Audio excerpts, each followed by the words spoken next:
Welcome, everybody, to Catfish Weekly, presented by Whisker Wear Apparel, along with Chuck Davidson and Doc Lang. I'm Lyle Stokes, and welcome to the show. If you are from the mid-United States, put your jacket on because it's cold outside. Yes, it is. I got frost on. I got frost on the windshield right now. I just went out and got the mail. I know There's when frost on the windshield. if I go outside, I'm pretty sure I better have a hat on or I'm going to have frost on something else. It'll be kind of How's it going tonight, Chuck? Pretty good. Gonna try to get some fishing stuff together this week and hit the water. The only bad thing is I am slap out of bait, so it's not a good time to try to get bait right now. So I guess I'm gonna have to try to buy some. Well, you'll figure that out. Before we get too far along, we really missed you the last couple of weeks. And Yes, we have. I'd like for you to tell everybody how your dad's doing. We're all concerned with that. Yeah, he's still doing about the same. He's got, his breathing's so shallow that's just day to day. They don't know how much longer he's going to be around. Well, we're all praying for you, buddy, and wishing you the very best with everything going on down there. Yeah, he's just sitting around and spending some time with him the past couple of weeks, just talking to him about some things that he's told me about before, and me bringing it back up to him, and him just knowing that I remembered. That really meant a lot to him. You could just see that smirk and that smile where he's like, well, he did listen to me, back then when I told him about this and that, and, I'd sit there and talk to him about something and all of a sudden just bust out laughing, because, we had such great times. You can't help but bust out laughing just thinking about things that we did. And it's really been good spending some time with him. That's great. Well, Good deal. We keep you in our thoughts and prayers, and I know everybody else will too. And I've just been through some of that, so I'm quite aware of what you got going on. And I know Doc and Lynn was through that not too long ago. So it's part of life, but it is what it is. I know that you're spending as much time with him as you can, and that's what you need to do. Oh yeah, Doc, I know you've been talking to Bink. How's old Bink doing? He's doing real good. He has 2 more treatments, radiation treatments, tomorrow and Wednesday, and then he'll be done with that. And then they're just going to let his body rest for, I don't know how long, 3 to 4 weeks or so. And then they're going to make a determination on when they want to do his surgery. So, but he's doing real good. He's weak, which anybody would be when you're getting bombarded like that. But his spirits are high, and he's got a lot of people that are, he's got a great support group that are behind him. So I talk to him every night, but I mean, we've always talked for years and years and years. But now, since he got sick, we talk every night. So, right. Well, like I was telling you guys before the show, I had a doctor's appointment Friday, and we just went on up home and had a Christmas Thanksgiving dinner with one of our families up there Saturday. And on the way up there, Bink called me, because if I don't hear something from him just every once in a while, I'll send him a message and tell him I need an update. And this time I didn't get the message sent. He just called me while we was driving up there, and we had the greatest time talking on the road. And he's got the best outlook on things of anybody I've ever seen. And oh yeah, I'm so glad that things are going along, and I know that he's going to do fine through this. And we was talking earlier. He's really, really wanting to go to that Catfish conference, and I got a pretty good idea. He's liable to show up down there. Yeah, I hope so. So I know he enjoyed. It's going to be hard to keep him away, I'm afraid. I know he enjoyed himself out on the water. He really. Oh yeah, man, he had a blast. Yeah. He said he got tired, but you're going to get tired with everything he's going through. But I know he had a great time. And I'm glad you guys got to go out fishing and getting some of that stuff done. it's good for him. It's good for you. It's good for everybody. Yep. And there's nobody that enjoys fishing much more than old Bink does. That's for sure. Yep. So what's going on tonight, fellas? Anything in particular? Just cold here in Ohio. It looks like this weekend it's going to be like a high of 25. So I'm not looking forward to that because I'm already feeling it. So are you planning a fishing trip like Chuck is? No. No. What I'm going to be doing this weekend is I'm going to be doing my reel. I'm going through every reel I own and clean them and get them all ready. That'll be part of my tip at the end of the night here. So awesome. I know we was talking about that earlier. Chuck, he's going to be worried about getting bait. But Chuck, that Coosa River, surely there's some skipjack in that you can get where you can just go out there and get you some fresh stuff, isn't there? No, there's no skipjack in the Coosa. Where the Coosa runs into the Alabama River below its lowest pool, there's skipjack below there, but there's no longer any skipjack in the Coosa. Wow, that's too bad. That's too bad. I know that's killing you because you're right on it, aren't you? Right on the river. Yes, I'm right on the river. That's what I thought. I remember you taking him. You sitting outside doing them shows last summer, and we could see the water behind you in the background, and that was killing me too. You got to swat them skeeters, and it wasn't bothering me much after that. Yeah, there's there's the Warrior River. It's got a steam plant on it, and you can catch some here and there. Sporadic. You don't know when they're going to be there and when they're not. That's kind of like everywhere.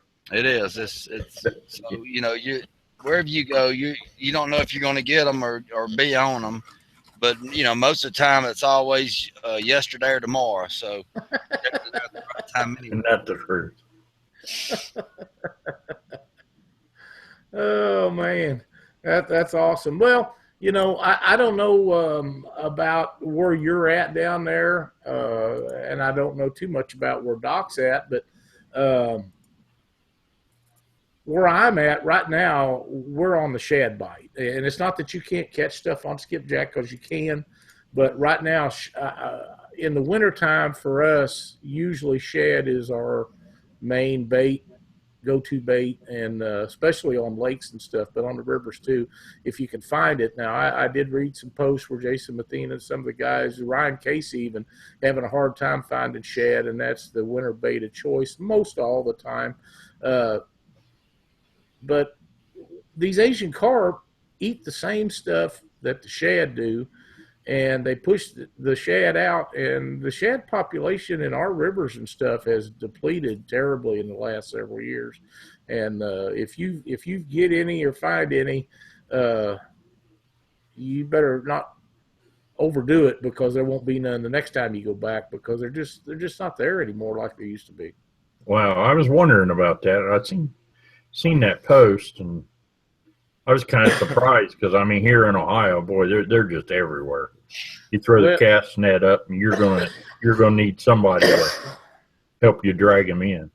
Well, last I don't know, 10 years, I guess probably it's been going away. But we used to have tournaments. Louisiana, Missouri is a little town up north not too far from where I grew up, and you could always put your boat in there at the boat ramp in town and go right across the river. There's a big marina over there, and right in the mouth of that marina, you could always get all the shad you wanted to fish for a day or a tournament or whatever and be good to go. And I personally haven't got shad out of there in 2 or 3 years. Every time I go in there, they're not there. So that leaves you to creeks and stuff where they gather warm water discharges, which there's not very many of on our river up there. And when the water's low like that, you can't get in and out of them with a lot of boats. So that knocks out a lot of that stuff. But the shad population has just really went downhill in the last several years on the upper Mississippi River. And now you get up around Keokuk and stuff, you can still find it up there. And I don't know why that is because they have Asian carp too, but they don't have them. I don't believe they got them as bad up there as you do from, I don't know, Hannibal down or Quincy down. Quincy's got a load of them too. Illinois River's so full of them, it's pathetic over there. But man, they got some great channel cat and flathead fishing on that river, so I enjoy that. But the shad population is really went downhill. They're hard to come by, and right now they're real hard to come by. The lakes and stuff you can still get shad at, but they don't have Asian carp in those lakes, or they're not supposed to have. So I think that's a lot of the reason for that.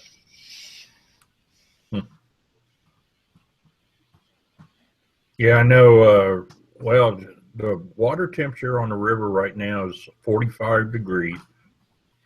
And I know of a boat that was out there this past weekend, and they were pounding the flatheads. Really? Yeah, they were pounding the flatheads. Yep. Man. Flatheads and blues. Wasn't you, was it? No, it wasn't me. No, if it had been me, you'd have heard me talking about it. I'd have known about it by now, huh? Yeah, you ain't kidding. That's why I told the guy I was talking to. I said, "Yeah," I said, "if I would have been down there on the river, they wouldn't have bid at all." Well, I know there's a few of them being caught yet in our area, but not an abundance of them. But like you say, the water temperature's dropping. Glenn Flowers says they're hot down there in Florida, and I bet they are. Glenn, what's your water temperature down there right now? He says they're bunched up in certain locations. He must know where them certain locations are at, I'm guessing. I know he's always on them. What's the fish or the fish or bait? No. Flatheads. The flatheads. Flatheads. Well, he's got 69-degree water temperature down there. Man. Yeah, ain't that something? He catching summer's really dragged out down here bad. Well, I wouldn't complain about it too bad. If you're tired of it, you come up and stay with me a night or two. You'll be happy to get back, I guarantee it. Yeah, it was mostly rough on the hunters, because bow season started October 15th, somewhere like that, and they walked in the woods to, everywhere you look's thickets. It was still, thick as summertime. And, when gun season started here a couple of weeks ago, it was still probably about just as thick as when bow season started.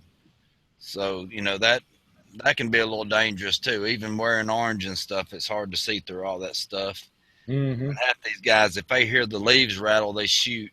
So, that's one bad thing about it dragging out is the safety aspect of it. Jason Malone says he's got snow at his house, and so does Greg. Glenn says they got 13 flatheads last weekend in just a few hours, all on cut shad. So,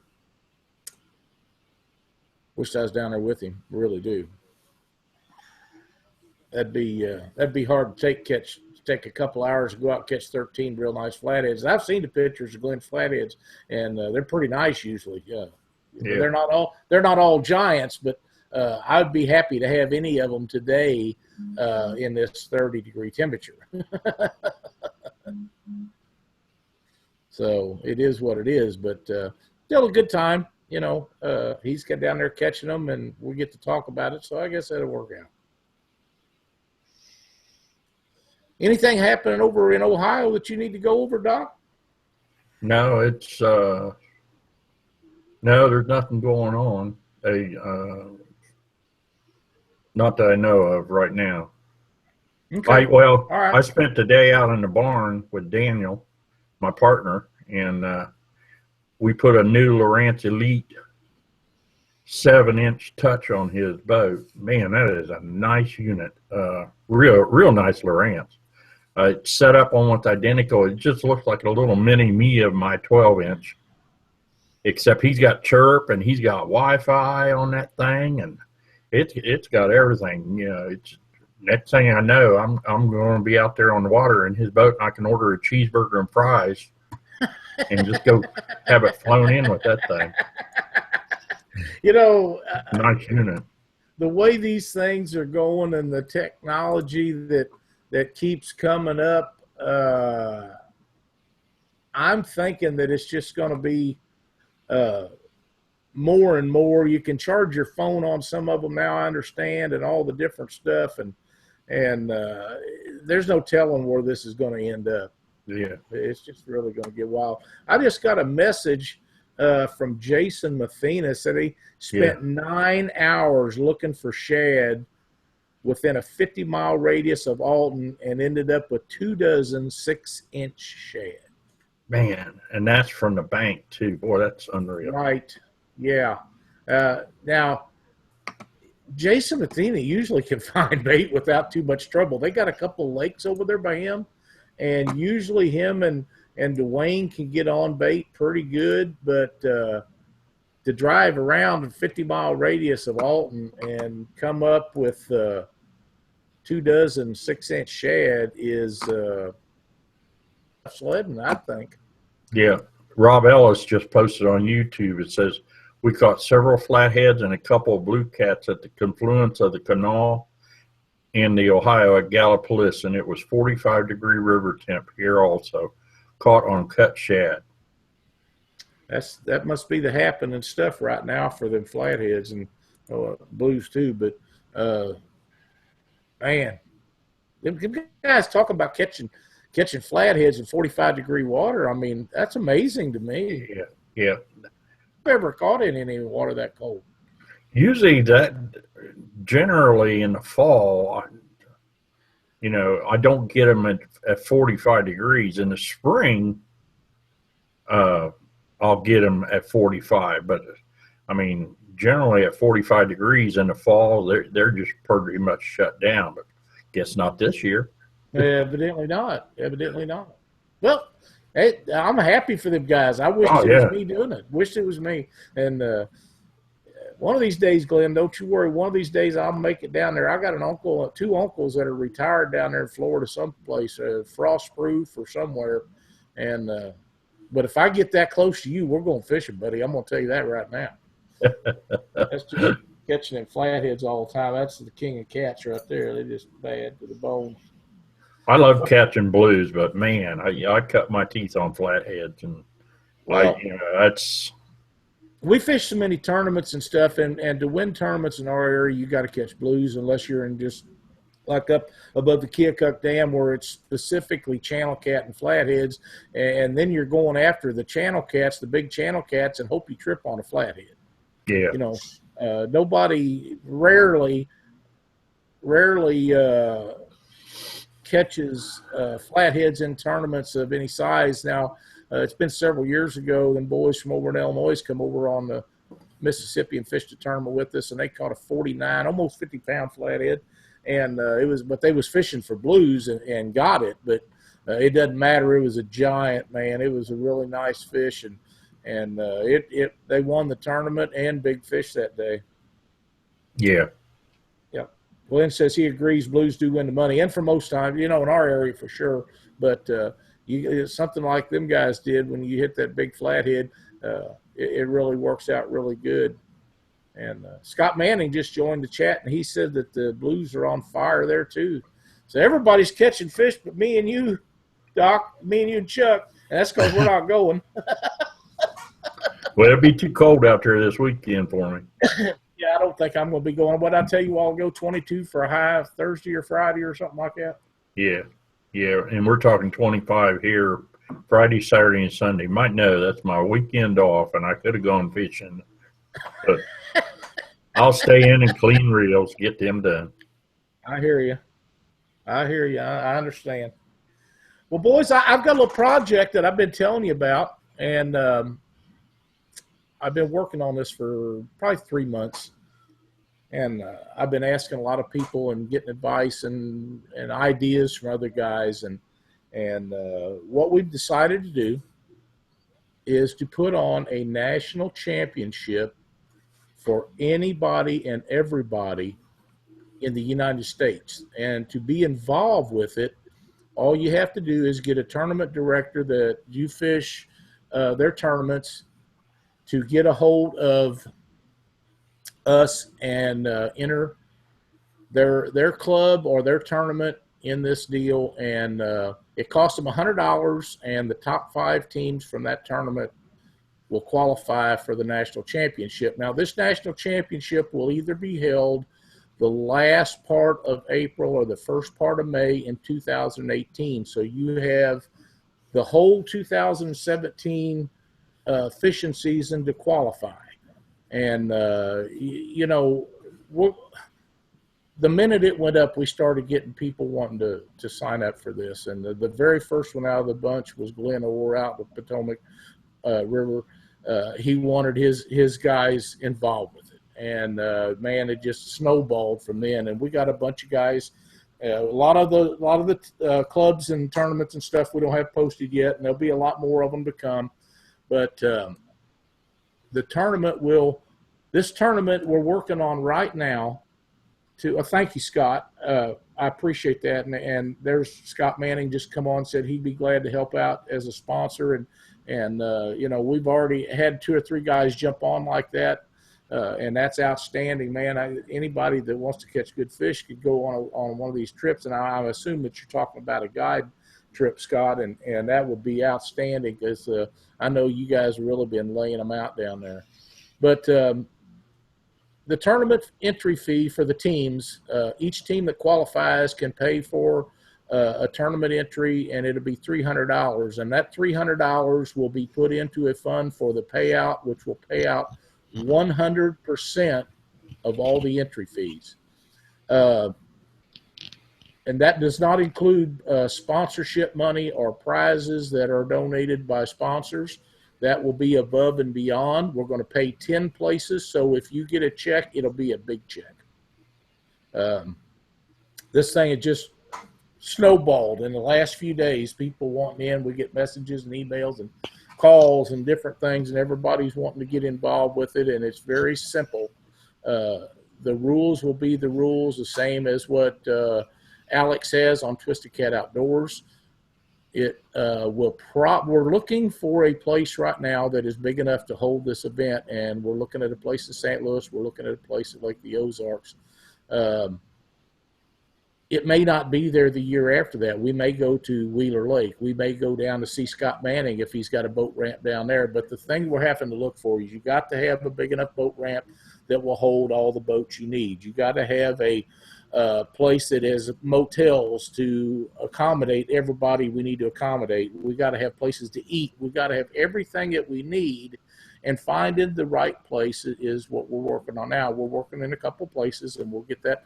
As soon as we get it done, all this stuff will be posted, and anybody that wants to be involved with this tournament, all you got to do is send an email to Catfish Weekly TV at what is it? Is it Gmail? Gmail.com.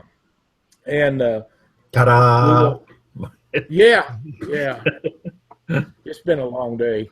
But, you know, we'll get you in with that. You send in your $100, and that $100 will go to setting up a stage. It'll go to whatever it is we need to do the tournament.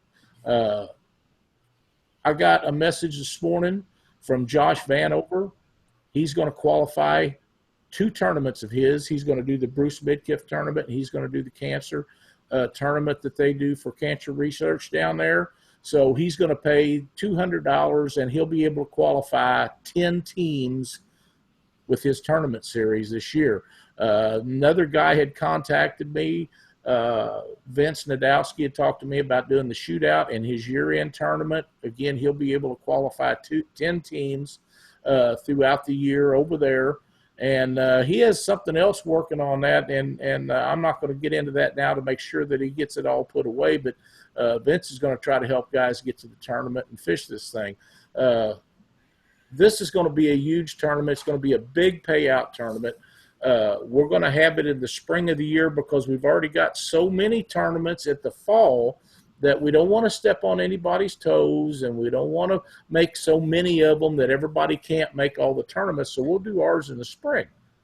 That way that you still able to go to the Mississippi River Monsters. You'll still be able to go to the Bruce Bidkiff tournament. You'll still be able to go to Monsters on the Ohio. You got to go to these tournaments. We've been doing these for a long time. We're going to keep doing those. But we'll move ours up to the beginning of the year. And that way you can go in there and you qualify next year. You got all year to qualify as long as you show up to a tournament that is a qualifier and the people have paid the money to get in, and the top 5 out of each tournament that are involved with this will get to go. Now, people, the first thing that I started getting questions about was, well, if we're in the first tournament is going to be Winter Blues on Wheeler this year. So if you go down there to Winter Blues and you fish and you end up in the top 5, you will be qualified for the national championship. And you can't say, well, if them guys send in their money, then they get to go out first in a tournament. That's not how it's going to be, because that's not fair. The guys that are fishing tournaments in, say Aaron jumps in on here, and I hope he does. That's one of the last tournaments of the year that everybody goes to. And you finish in the top 5 down there and you are qualified to go to the national championship, why should you be the last boat to go out? So the fair way to do that is everybody that's entered in the tournament, when they show up to sign up, they will pull a number out, and that will be the number they go. They could be the last person in the top 5 in the last tournament of the year, and if they pull out that P that says number 1, they go out number 1. And the first guy that gets entered in the tournament for the year, which will be Winter Blues, if they get first place, they would actually be the first team. And if they get number 200 or how many ever boats are involved, then they're going out last. That's the most fair way I could think of doing it, because you can't say, well, as soon as you pay your entry fee, that's the number you're going to, because some people qualify way before others do. And you can go to a tournament and qualify throughout the year that way and go that. It's just going to be a very fair thing to do. We're going to make it as fair and as even playing field as we can. And it will be a true national championship, because it's not going to be one organization, then you have to fish their tournaments to get in. You can qualify from Arizona or California or Texas, out on the Potomac. We've got a list of people, and I don't have all the names of the organizations that are already involved with this. I don't have all of them up yet, because it's kind of snowballing on me. I didn't have any idea. I talked to Alex about it last week, and I said, let me make a post to see if we have any interest in there, and it just went crazy. You know, the whole time we was traveling this weekend, my phone was ringing, and people was wanting to know about it, and I told them I had to wait till I get back before we could get all this done. And I'm getting back to people as fast as I can, but this is going to be a big event. It's going to be a lot of fun, and if you're qualified for it, you will be eligible to fish this tournament wherever we get it held. And like I say, the first year we're going to find a place that's big enough venue to do it all, and after that, we may go down see Glenn Flowers if he's got a place down there that we can do all the boats we need, and everybody wants to go down there. We might go to Wheeler. We might go to the Potomac River. We might do it again here. Who knows? But a lot of that's going to depend on a venue big enough to have facility, a parking lot for that many boats, how many ever we have. We got to have food, places for people to eat. We got to have motels for people to stay. Well, you guys that go to all these tournaments, you know what is required and what we're going to have to do, and that's what we're going to do. We're going to make it as good and as we can. And I know you do, Glenn. I know you got the connections. But, you know, I'm not saying it's always going to be in one spot. It may be all over. And, you know, I just think that it's time for something like this. And this may lead to other things that we've been trying to do for a long time to get the ball rolling on a lot of other stuff. You know, we hear about this is going to happen and that's going to happen, and the next thing you know, nothing's happening. Well, this is going to happen. It's in the works. We're going to make it work, and we're going to have a great time. And if anybody's got any questions, you can send them to us right here, right now, and we'll try to answer them. And if not, we'll just move on to something else to visit about. But I think that this is going to be a really, really big deal. The interest level right now is astronomical. So I just think it'd be a good time. So it's Yeah. going to be the spring of 2018. It'll be the last of April, 1st of May, 2018. That way you can qualify for it the whole year of 2017. 17. Okay. Yeah. Yeah. And the first qualifying tournament will be Winter Blues. This month. Yes, sir. The end of this year. Cool. That will be the first qualifying. What is it? New Year's Eve is the day? Yeah. That's the first qualifying tournament that you could get in on the national championship. And this is the Catfish Weekly National Championship. Awesome. I never thought we'd ever have a Catfish Weekly National Championship, but Good deal. I'm kind of proud of it. You know, like I said, we put a lot of time and effort in working on this, and that, to me, that's the best rule package that we could come up with. I worked on those for years to get them where they was at. They're very fair. Now, if this comes to be true on Lake Ozark, that is a 2/34 rule lake. So the rule would be 2/34 and probably 3 under on Lake Ozark, which would make a 5-fish limit because of only being able to have 2 overs. It's not like St. Louis. You go to St. Louis, it'd be a 3-fish limit because you're liable to catch 3 or 4 50s down there, and you know, most people just don't have the setup for that. Now, a lot of the big guys do, but everybody don't have that. But Lake the Ozarks, you'd have 2/34 and 3 unders. So, Okay. I do have a I question. think that would. I got a question, Lyle. Mike Cook just posted, does anyone know of a club here in the Lebanon, Missouri area? I'm new to the area and catfishing is my passion. Mike, you need to get a hold of Alex Nagy. He runs Twisted Cat Outdoors, and it is in the northern part of the state, but he goes around to all kinds of different places. Matt Sanders has a tournament group that is over on the Missouri River, just north of you a little ways. There is there's some more. I can't think of the other group I was thinking about, but there's some boys coming in from Nebraska. It's going to have some on Lake of the Ozarks, around Warsaw, I believe. I can't think of his name. I'm just drawing a blank, but those stuff will be posted, and just send a message on Catfish Weekly, and I will try to get you that information where you can find those tournaments. But Alex and Matt, them guys will help you out. They want to get all the people to their tournaments so they can get to them, and they both do a really good job running tournaments. That's what we got planned. I think it's going to be a great deal. I know that Alex is having a tournament down there this spring, and I'm not sure what the date is, but it'll be at the boat ramp that we're looking at, and this boat ramp can hold humongous amount of boats. Good. So you're saying lots and lots. So no trailering. Good. No trailer. Okay. No trailer. Good deal. Nope. And it's not unsafe to release 5 boats at a time, and you can run out a couple hundred boats in about 30 minutes, and it's all over. People been doing it for years. That's just the way to do it. There's no question about what goes on. There will be a polygraph test. This will be a polygraph test tournament. So, not that I'm saying anybody would do anything wrong. It's just the way it's got to be on something this size. Got to do what you got to do. Yeah. That's right. You keep the honest people honest, and the ones that are naughty, you can't keep them honest anyhow. So sounds great, then. You know, it is, and like I say, I've got messages from all over the East Coast, all over the mid-United States.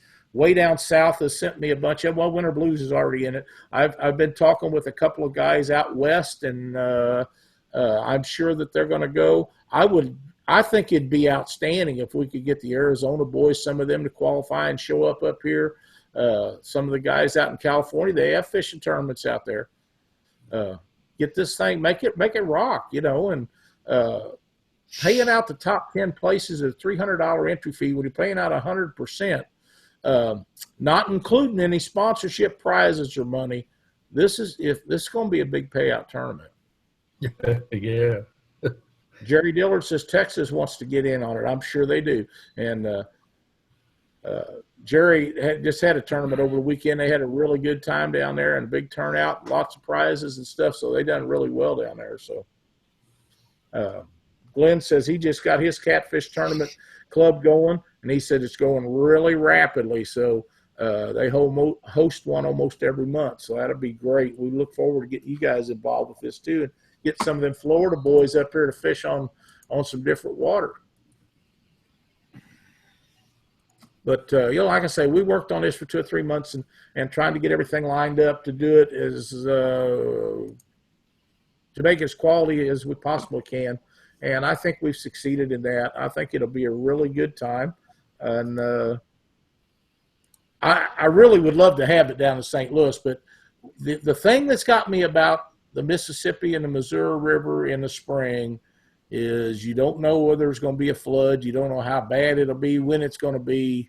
You don't know how much water they're holding up above it, when they keep that water up there in the wintertime for them places. And it's just a touch and go situation in the spring of the year where Lake the Ozarks is not. It's going to be pretty well maintained all the time. So Glenn says some of them Florida boys are going to Wheeler, so that ought to be a fun time down there. He said 2 teams that he knows of right now will be at Wheeler for Winter Blues. Speaking of Winter Blues, we need to make sure that if you're interested in fishing that tournament, that you get a hold of them guys. This needs to be a big turnout down there so we can continue doing this. Those guys work really hard to put that tournament on, and this is what, Chuck, the 3rd year? Yes. I don't remember how many teams they had last year. Do you? 74, I think. 74 teams. And the year before wasn't that many. I think 37. Yeah. It'd be really great if they could get 100-plus boats down there this year. I know they're working feverishly trying to get this thing put on, and we need to get them on here in the next week or two and visit with Daniel and them about what they got in store for Winter Blues. Maybe they can find out if there's any cabins left and all the stuff that's going on down there. Yeah, by the time Daniel decided to do it on year 1, I think he only had like 60-day notice to let everybody know, and that was still a pretty good turnout. It was. It's a blast, man. There's so much fun down there. Yeah, they just want to see the interest that people was going to have. I told him, when I come up with the idea that people was hounding me about it. They're like, look, we're all showing up around the same time anyway. Let's have a tournament. And I didn't have insurance and everything. So I talked to Daniel. I said, man, you got trail insurance anyway. I said, do it, man. Yeah. I'll give you everything I've got already. You run from it with there. And he did a dang good job with it. He has. He's done an outstanding job, and Jody will put this thing together, and it'll be great. It really will. And every year we show up down there, and the doors open, and the party begins. Every night when you come in, everybody's wandering around, going to each other's cabins down there, carrying on and having a beverage or two, and they're just so much fun. And the temperature's usually cold, but it's not like it is up here. It is just a great time. It's so much fun.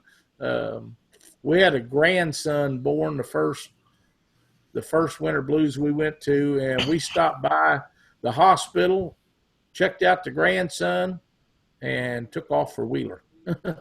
Yeah. As soon as everybody was okay, we was up all night and then drove all day to get down there. So it was a lot of fun. We enjoyed it. $5,000 first place guaranteed for the upcoming Winter Blues on Wheeler. 5,000 guaranteed first place. That's pretty good money for New Year's Eve night. There'd be some party going on if somebody hits that. Yeah. Yeah. How's bait going to be down there that time of year, Chuck? There's a few places, you know, Cumberland City. There's a couple of steam plants around the area. You know, most of them hit and miss, but I'm sure that the you know, these little bait companies, they've got some stuff in the works to make sure there's enough for everybody to go around. So cool, good. Yeah, I'm sure that a lot of them guys will be down there. Glenn Flowers just posted the link for registration for Winter Blues on our chat.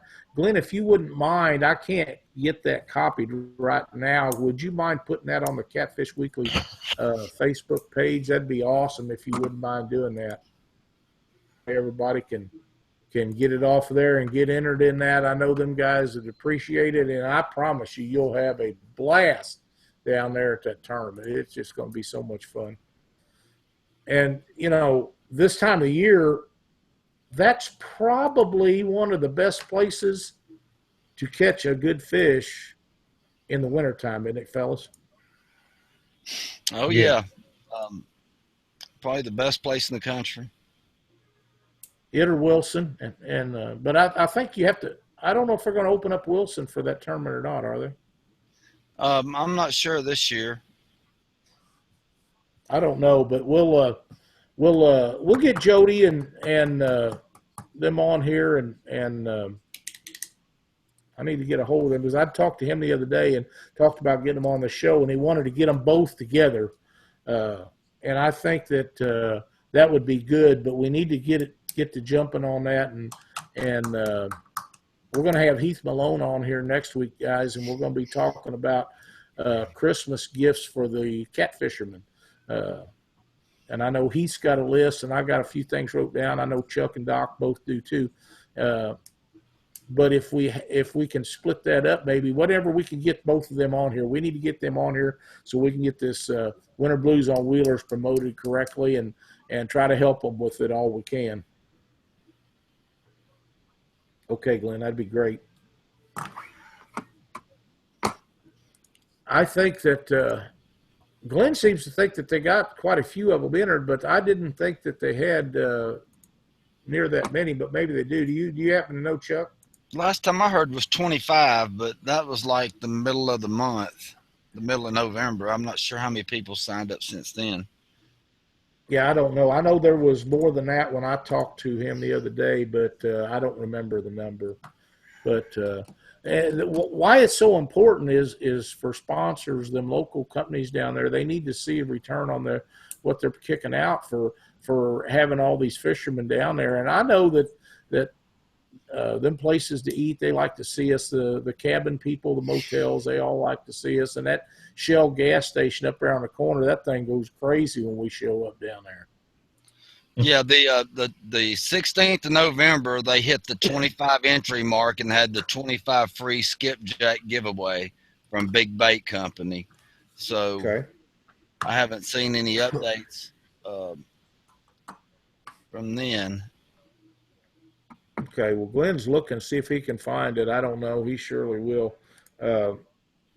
I haven't heard, but like I say, I've had 2 or 3 other things going on. I've been working with that, trying to get everything else done up too. So, but 100 boats shouldn't be that hard to do for Wheeler Lake. You would think 100 boats would be easy enough to do. And I assume Carl and them guys are going to have bait down there, or do you know about that? Oh yeah, they're supposed to. They're helping to sponsor it and all. You know, what usually happens, you know, a lot of them guys from up north, you know, they'll wait and watch the weather and see how it's going to do before they make their final plans, because a lot of them, you know, they're not really worried about getting down here. They're worried about getting back home. We had people That's exactly right. We had people leaving and going back the day before the tournament, because if they wouldn't have left then, they wouldn't have been able to make it home for probably another week. So, they have to be really careful. Yeah, well, I would, and we traveled that, and Brent Riddle had made a statement. He wasn't going to make any decision. Now, this was a few weeks ago, that he wasn't going to make a state promise to anybody that he was going to be there on account of the weather, because you don't know. And you get down there and you have a good time, and last thing you want to do is travel on ice and snow on the way home. Me, I just pull over, but everybody can't do that.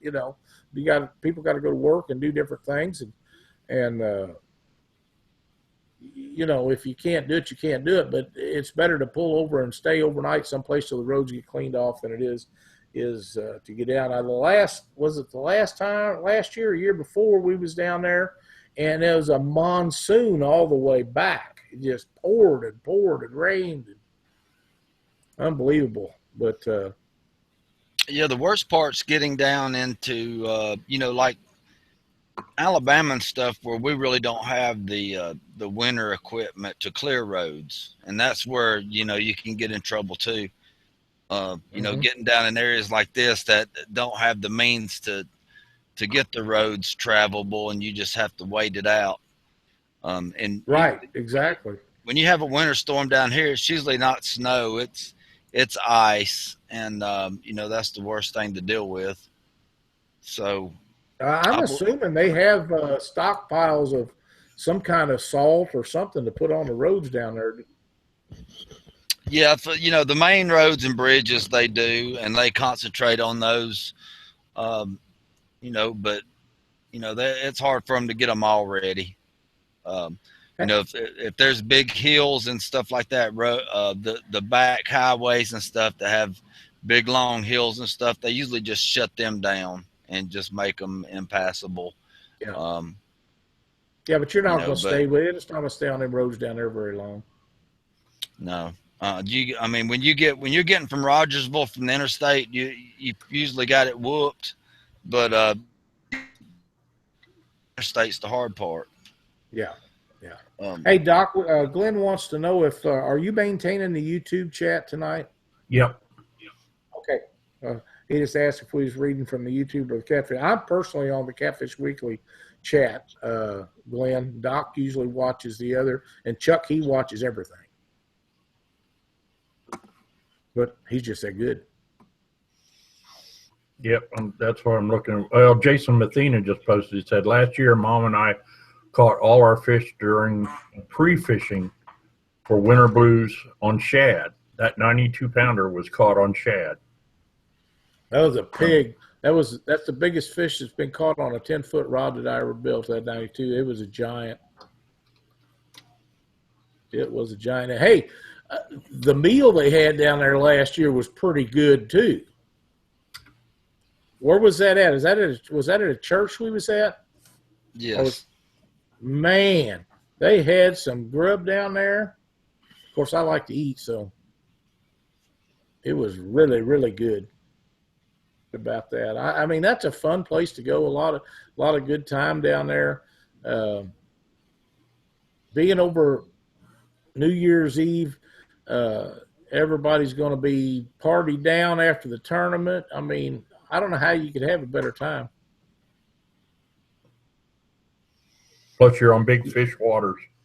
That's exactly right. That's the best place this time of year to catch a big fish that I know of. Chuck Jerry Dillard would like to know, is Alabama like Texas? People have no clue how to drive on the ice or snow down there. They don't have a clue. Yeah.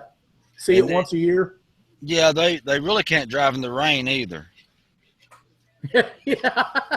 I spent several years in Dallas, Texas a few years ago. And if it rained down there, there's many cars in the ditches. If we had icy roads up here. Oh yeah, man! If it starts raining, it's like everybody just, starts. You got 2 lanes going 40, and then the hammer lane's doing 90. So yeah, that's exactly right. That's exactly right.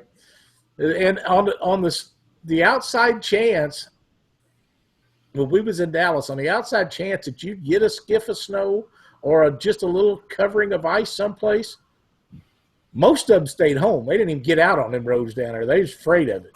And if I remember correctly, I took my driver's license on snowy roads. But back in them days, they would, it didn't matter. If you showed up, they jumped in the car with you and go, because people grew up in farming community. Everybody was driving something before they was 16 years old. And I went up there. And I might not have, but I'm pretty sure I did. I think it was snow-covered roads. I took my driver's license. Pretty sure it was.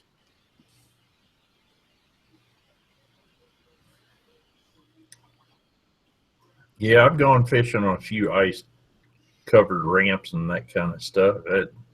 That was kind of scary. Yeah. I had Bink with me one time.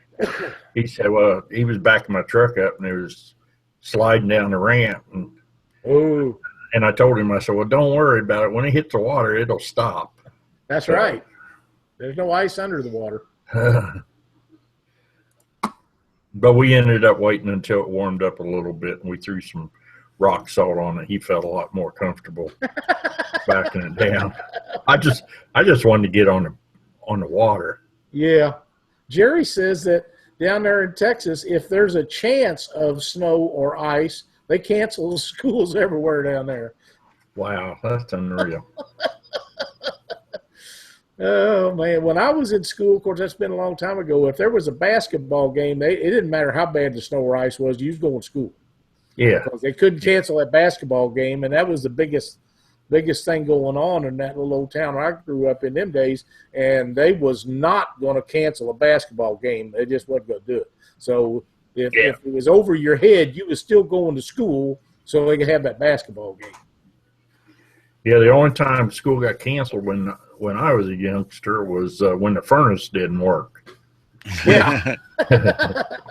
And back then, that's when guys were shoveling coal in it. Oh, baby. Glenn Flowers said they shut the city down there. He said they trash into each other. I don't imagine they get too much snow and ice down there in Florida. I got a pretty good idea, Glenn. That's why my uncles live down there, and the name of the town is Frostproof. I don't imagine Uncle David, Uncle Bud, they ever see any snow and stuff unless they come back up this way. And doubt if they want to, because Uncle David lived in Canada for several years. He probably seen all that stuff he wants to see. I know. I don't think it'd take too much. Winter used to be my favorite time of year. I'd done a lot of hunting and stuff and fished in the wintertime, but it's not as important to me now as it used to be. Yeah, when you get a little old, it hurts come winter time. Yeah, it does. Yeah, Greg says they got 6 inches of snow in Wisconsin last night. He's ready to move to Tennessee. Pensacola froze over a few years ago, Glenn said. Worst ice storm in history. Shut them down for 3 days. That's hard to believe. Did you go fishing through that, Glenn?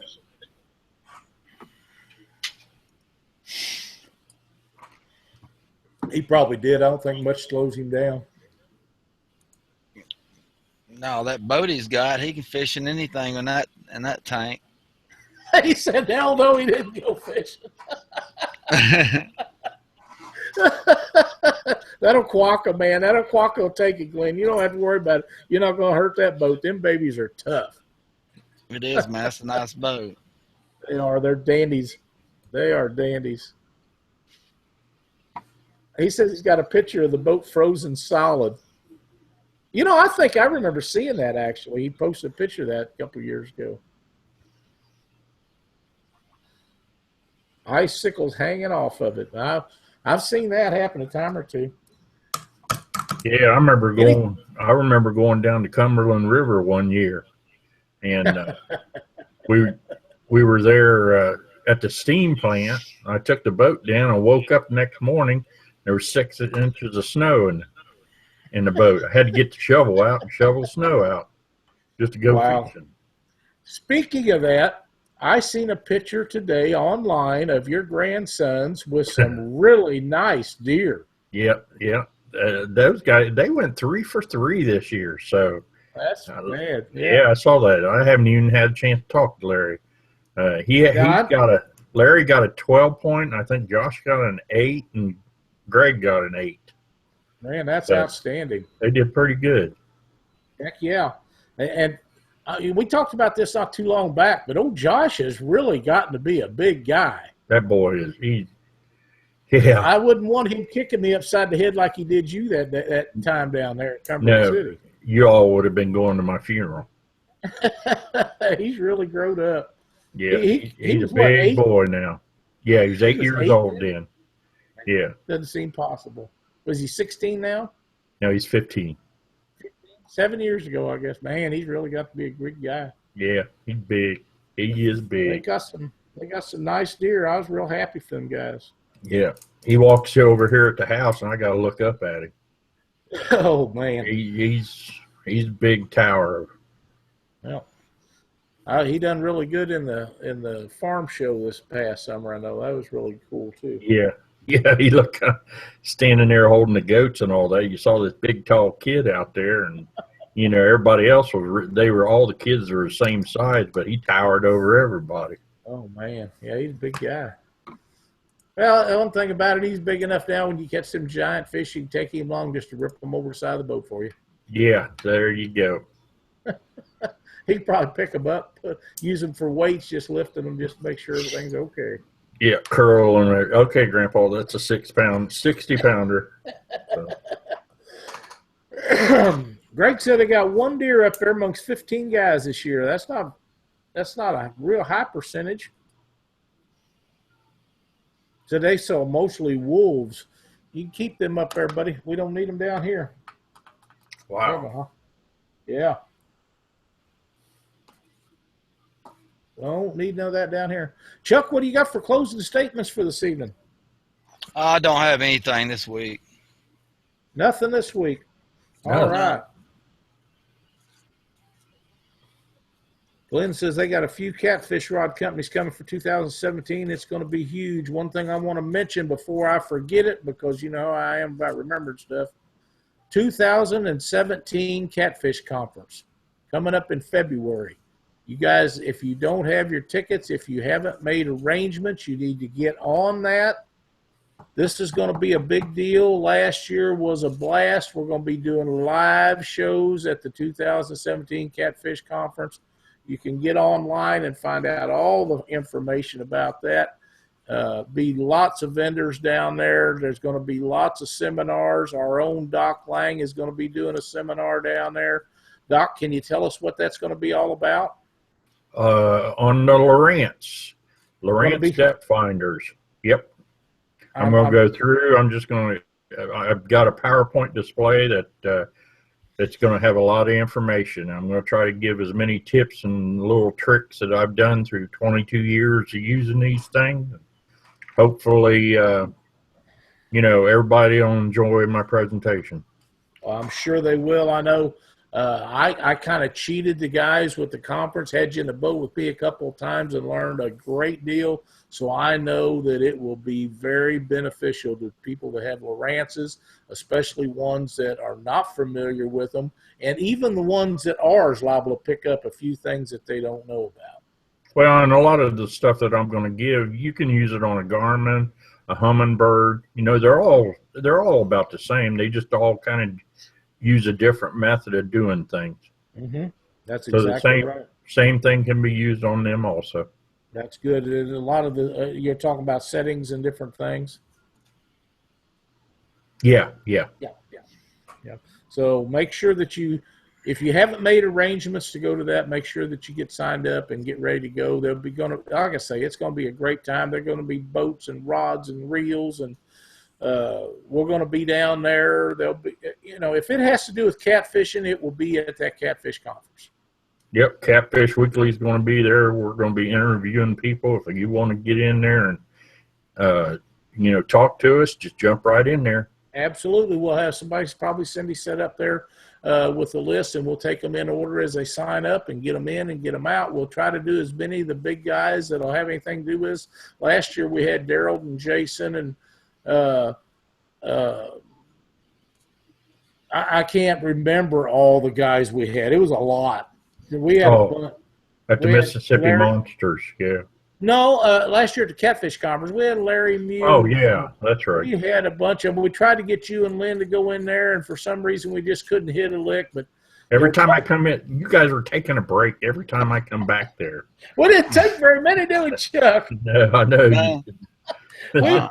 We never got to see one, not even one seminar last year. Chuck and I done interviews all the way through every one of those, and I got to see them when Steve posted them online. Is when I got to see them. Oh, wow. We got so hungry, we just had to say, look, we got to stop right now and go eat.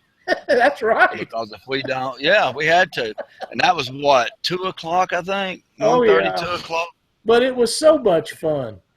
You know, we had Steve Douglas up there, and we talked about all the stuff, and we had the guys from Jeff Jones up there, and we just went through them and had such a great time. Glenn Flower says he's going to try to get a booth set up down there, so that'll be great.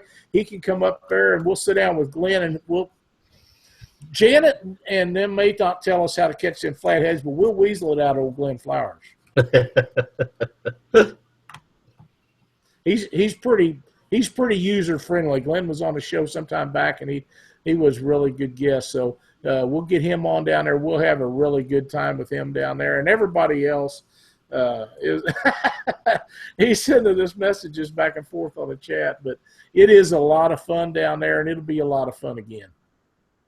We must have lost Chuck. Oh, wow. Yeah, he must have. He didn't have anything to say anyhow. There he comes back. He's back. What do you got for closing statements, Doc? And I know you got a tip for us. Just no closing statements. This weekend it's going to be cold, and Yes, I'm going to be doing my reel maintenance. And my tip for the night is if you guys do this reel maintenance, get out on the internet. And what I have is I've got the schematic for every reel that I own. And if I forget if I put the reel together and I got a part that's still sitting there, this is my cheat sheet. That's a great idea. How to get that rascal back together. But generally, no, that doesn't happen. But I use the schematics as a reference for them. Is there any certain settings or anything that's on that?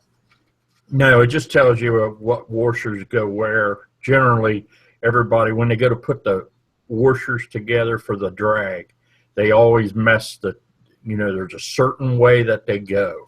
Mm-hmm. And a lot of people mess that up. And there are times when I do that too, But the schematic will tell you what order each one goes and where it goes. So I really use the schematics a lot. And I just got a folder. I've got all Abu Garcias, and I got a few pins. And right now that's, and I've got the Bass Pro, the new one that Douglas always pushes all the time. I've got two of those. Yeah, I've got two of those, but they're brand new. I just got those. And so you're not going to take it apart just to see what it's made out of? No, not yet. No, I'm okay. Just scary to do that. So, but yeah, because most of my Abus are all made out of Sweden.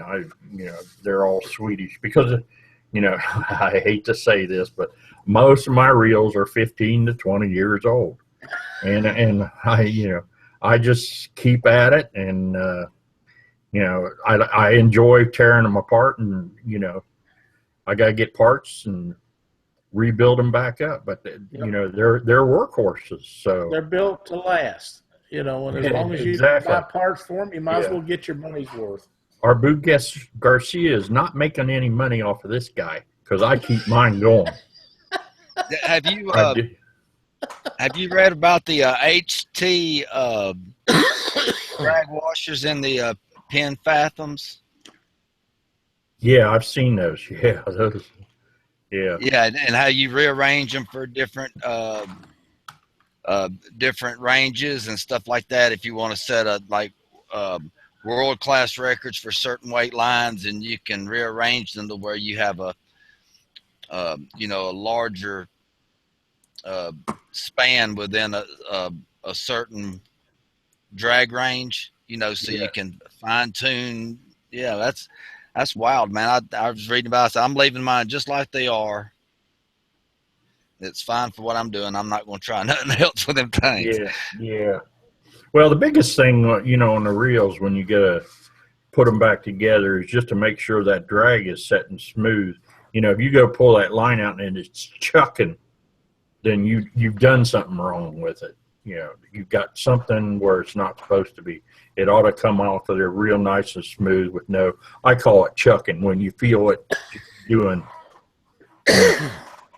So they ought to be able to peel it off real good. I mean, that 21-pound channel cat I caught a few weeks ago, I didn't even know he was yanking the drag. It was peeling off of there. And the reel I caught him on was 22 years old. My mother and father-in-law bought me that for me for my very first Christmas present when Lynn and I got married. Wow. And it to this day, it's got some paint scuffage on it, but boy, the internals are in fine working order. And they'll stay that way. Yep, because I tear them. I sit right here on the kitchen table and tear them right down, every one of them. Awesome. So that's my tip for the night. I kind of got That's off a little bit. So. That's okay. That's a great tip. Glenn Great. Flowers is doing filming a TV show this weekend. Good luck with that, Glenn. I hope you guys have a great time doing it.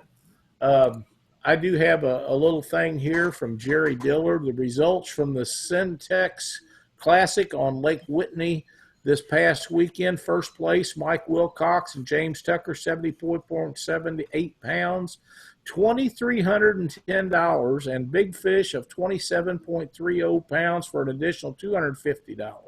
Pretty good deal. Yep. Second place was Roy Ewing and Jason Cummings. Garth Goodwin, 66.22 pounds for $1,008.